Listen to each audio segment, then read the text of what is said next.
Assalamualaikum warahmatullahi wabarakatuh. Saya Khairul Abisari akan mempresentasikan tentang transistor BJT.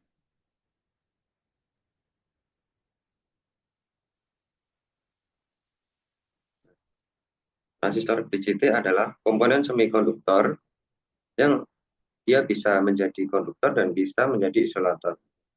Fungsi dasar transistor ini sangatlah sederhana, hanya sebagai saklar. Saklar ini memiliki kecepatan yang sangat tinggi. Sederhananya hanya sebagai saklar. Nah, saklar ini memiliki kecepatan yang sangat tinggi.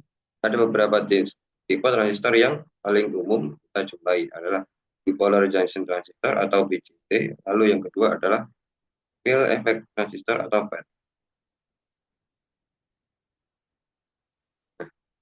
Kali ini kita akan membahas tentang transistor BJT atau bipolar junction. Nah, transistor BJT ini adalah perangkat semikonduktor yang berfungsi untuk menguatkan sinyal listrik atau bertindak sebagai saklar dalam rangkaian elektronik. Transistor ini disebut bipolar karena operasinya melibatkan dua jenis bawah muatan, yaitu elektron atau negatif dan hole positif. Secara struktural, BJT memiliki tiga terminal utama. Yang pertama emitter, itu terminal yang mempunyai muatan atau elektron atau hole ke dalam transistor. Nah, yang kedua itu basis, itu terminal yang menerima sinyal input arus kecil. Arus yang masuk ke basis mengontrol arus yang mengalir antara emitter dan kolektor. Yang ketiga kolektor itu terminal yang menerima pembawa muatan yang bergerak melalui transistor sehingga menghasilkan sinyal atau pengalihan arus listrik.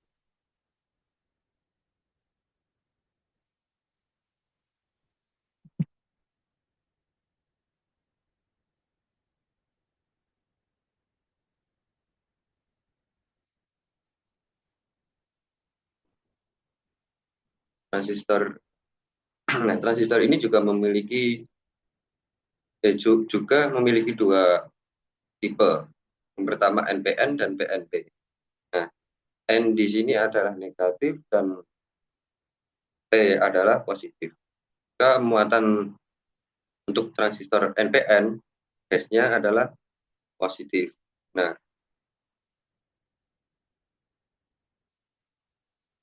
penggunaan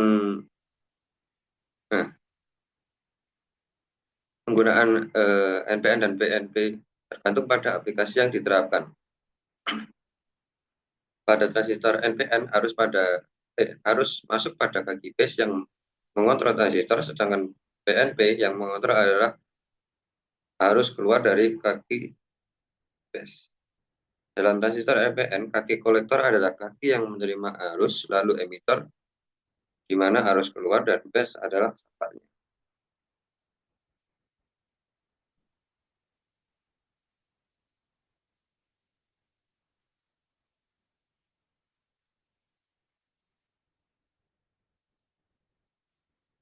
Nah, selanjutnya, BJT sebagai penguat kelas A, B, dan C. Penguat kelas A. Untuk aplikasinya, penguat kelas A banyak digunakan di aplikasi audio seperti preamplifier atau amplifier audio high fidelity, di mana linearitas dan distorsi minimal sangat penting karena transistor selalu aktif atau konduksi terus-menerus. Kelas A memberikan reproduksi sinyal yang halus untuk aplikasi yang sensitif terhadap kekuatan sinyal.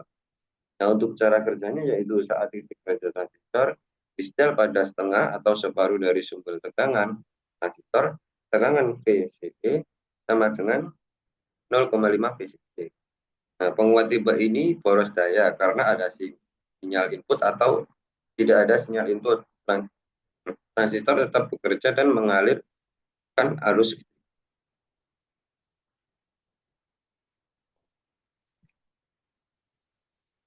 Selanjutnya penguat kelas A, keunggulan dan kelemahannya.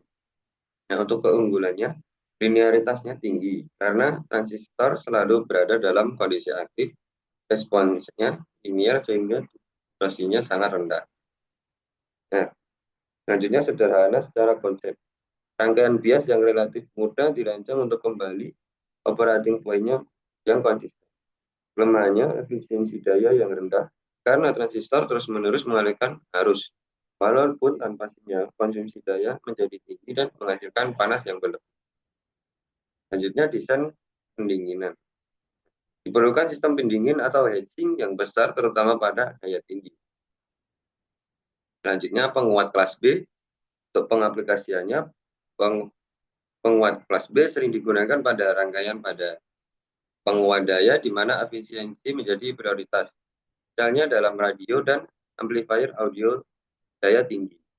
Kelas B sangat populer dalam aplikasi di mana sinyal nonlinear dengan distorsi minor dapat di atas atau dikelola, diatasi atau dikelola, atau di mana tahap akhir didesain untuk aplikasi daya tinggi.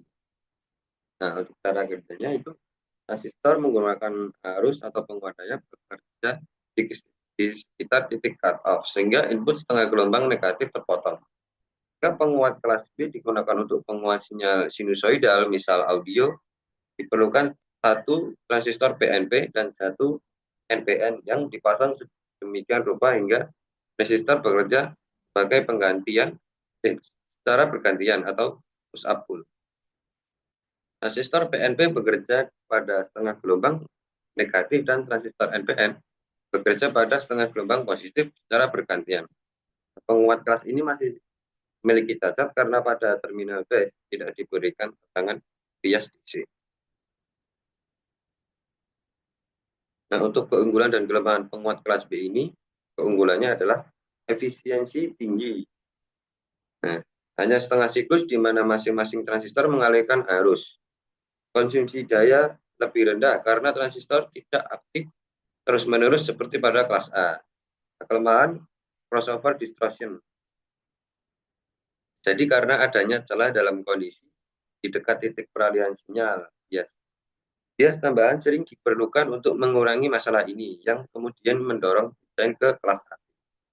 Desain yang sensitif terhadap temperatur bias harus dikelola dengan cermat untuk mencegah ketidakseimbangan dalam kondisi.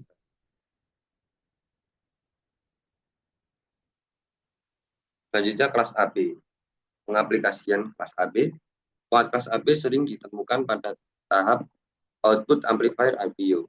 Ini memberikan kombinasi yang baik antar linearitas sebagian besar diri kelas A dan efisien yang lebih tinggi seperti kelas B.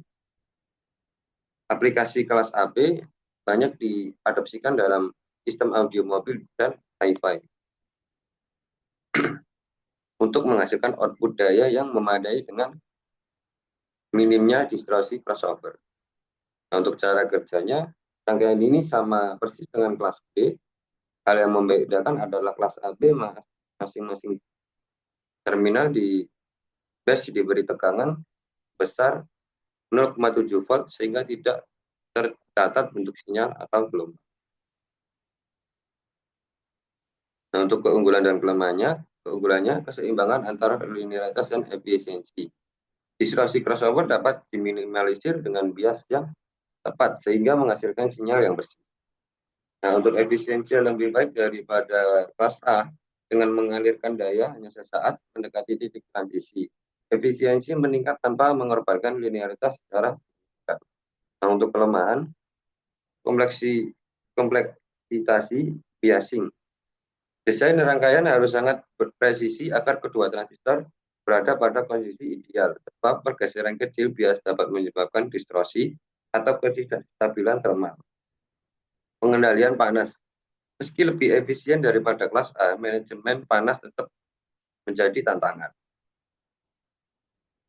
Selanjutnya, penguat kelas C. Pengaplikasiannya, penguat kelas C paling banyak diadaptasikan pada aplikasi frekuensi tinggi, terutama sistem transmisi RF atau radio frekuensi. Karena tingginya distorsi tersebut, konduksi penguatan kelas C tidak cocok untuk aplikasi audio, melainkan ideal untuk aplikasi sinyal sinusoidal pada frekuensi tertentu. setelah melalui proses penyaringan resonan. Nah, untuk cara kerja, nah, karena merupakan transistor yang digunakan untuk menguatkan sinyal tanpa menggunakan tekanan bias pada terminal base, sehingga transistor penguat C ini mampu memberikan efisiensi daya lebih besar dari penguatan A, B atau B, mendekati 100%. Beberapa sifat transistor pada penguat kelas C adalah penguat kelas C umumnya menggunakan komponen tambahan, induktor dan kapasitor pada terminal konektor yang bertujuan untuk mengembalikan output setengah gelombang sinyal positif yang hilang karena transistor bekerja tanpa tegangan pada terminal base. Nah, yang kedua ini tidak cocok digunakan untuk frekuensi rendah karena rangkaiannya harus didesain demikian rupa agar menghasilkan gelombang sinusoidal tanpa cacat.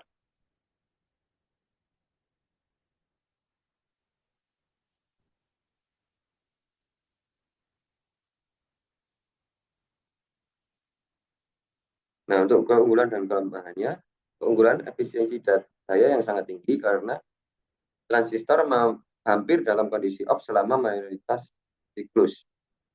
Nah, efisiensi mencapai tingkat yang luar biasa karena aplikasi kesesuaian aplikasi untuk aplikasi RF. Nah, kemampuan menangani frekuensi tinggi dengan penggunaan tuning sirkuit membuatnya sangat ideal. Nah, untuk kelemahannya non-linear dan distorsi tinggi. Prinsip operasi yang tidak linear membuatnya tidak cocok aplikasi audio atau sinyal di mana fidelitas merupakan prioritas. Nah, selanjutnya ada kompleksitas tuning. Nah, rangkaian resonansi yang tepat sangat diperlukan untuk memfilter sinyal sehingga menuntut desain yang lebih teliti.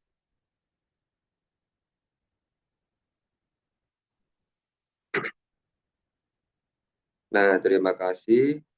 Itu saja presentasi dari saya mengenai transistor BJT. Kurang lebihnya mohon maaf. Wassalamualaikum warahmatullahi wabarakatuh.